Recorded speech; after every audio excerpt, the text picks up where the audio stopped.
శ్రీమాత్రే నమః. భగవద్బంధునుడా నమస్సుమాంజలి. గురుదేవుల పాదపద్మాలకు శిరసాష్ట నమస్కారాలు. 4వ తేదీ 12వ నెల 2025 విశ్వావసనామ సంవత్సరము, మార్గశిర మాసము, హేమంత ఋతువు, దక్షానాయనము, పౌర్ణమి గడియలు చతుర్దశి 7:42 వరకు చతుర్దశి ఉంది ఆ రోజున. తదనంతరము పౌర్ణమి గడియలు ప్రారంభమవుతూ ఉన్నాయి. అందులో కృత్తికా నక్షత్రము గురువారం రావడము చాలా చాలా శ్రేయస్కరమైన రోజు. ఈ రోజున ఎలాంటి స్వామివారికి పూజా కార్యక్రమం జరిపించినా కూడా మంచి ఫలితం వస్తుంది. కనుక దత్త పౌర్ణమి అనేది గురువు సాక్షాత్కారంగా ఆ స్వామిని మనసా వాచాకరణ ధ్యానిస్తూ పూజిస్తూ అర్చిస్తూ ఉంటారో ఖచ్చితంగా మంచి రిజల్ట్ వస్తుంది. బ్రహ్మ విష్ణు మహేశ్వరూపం దత్తాత్రేయ స్వామి. ఈ రోజున గురుచరిత్ర పారం చేయడం వల్ల అత్యధిక ఫలితం వస్తూ ఉంది.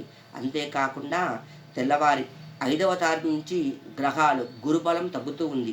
ఏ గ్రహాలకి అంటే కనుక మేషరాశి, మిథున రాశి, కర్కాటక రాశి, కన్యా రాశి, వృశ్చిక రాశి, మకర రాశి, మీనరాశి.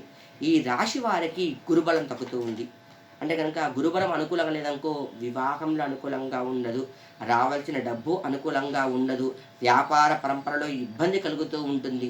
కావున ఈ రోజున ఇప్పటి నుండి గురువుకి పూజా కార్యక్రమాలు జరిపించడము, గురువుని అర్చించడము, ఏ గురువు అయితే మీకు అవకాశం ఉంటుందో ఆ గురువుని దక్షిణామూర్తి, దత్తాత్రేయ స్వామి, సాయిబాబా, హయగ్రీవ స్వామి ఇలా ఎవరైనా గురువుని అర్చించవచ్చు ఈ రాశివారు.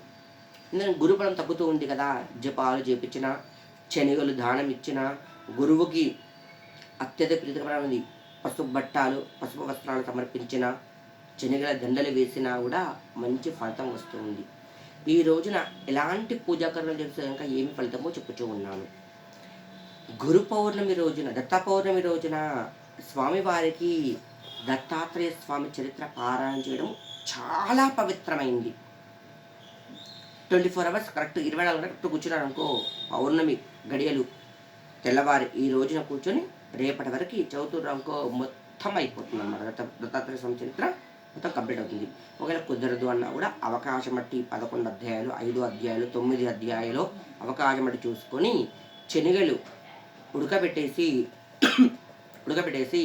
స్వామివారికి నివేదన చేయడం కూడా చాలా శ్రేయస్కరము. అరటి పండ్లు దానం చేయడం చాలా శ్రేయస్కరము. గురువుకి అర్చన కార్యక్రమం జరిపించుకోవడం చాలా శ్రేయస్కరము. ఈ రోజున ఓం శ్రీ దత్తాత్రేయ స్వామినే నమః అనే ఈ మంత్రాన్ని పఠించడం చాలా ప్రత్యేకమైన రోజు. అవకాశం బట్టి 54 సార్లు కానీ, 108 సార్లు కానీ, 1008 సార్లు కానీ, 1,00,000 సార్లు కానీ కనుక ఓం శ్రీ దత్తాత్రేయ స్వామి నమః, ఓం శ్రీ దత్తాత్రేయ స్వామి నమః అనే నామకోటి రాసినా కూడా మంచి ఫలితం వస్తూ ఉంది. తెల్లవారి 5వ తారీఖు నుంచి గ్రహాలు మార్పిడి జరగడం వల్ల, గ్రహాలు మారడం వల్ల గురుబలం తగ్గుతూ ఉంది. కావున ప్రతి ఒక్కరు కూడా గురువారం రోజున ప్రతి వారు కూడా ఆ గురువుని దర్శించుకోవడము చాలా పవిత్రమైన రోజు. ఈ రోజున పిండి దీపాలు పెట్టండి. దత్తాత్రేయ స్వామికి పెట్టేసి సాయంకాలం వరకు ఉపవాసం ఉండి, సాయంకాలం పూట ఒక బ్రాహ్మణునికి కానీ, ఒక బీదవారికి కానీ, బీదవారికి అయితే భోజనం పెట్టండి, బ్రాహ్మణుల దగ్గర స్వయం పాకం ఇచ్చిరండి. వెన్నెల పారాయణం చేయడం చాలా శ్రేయస్కరము.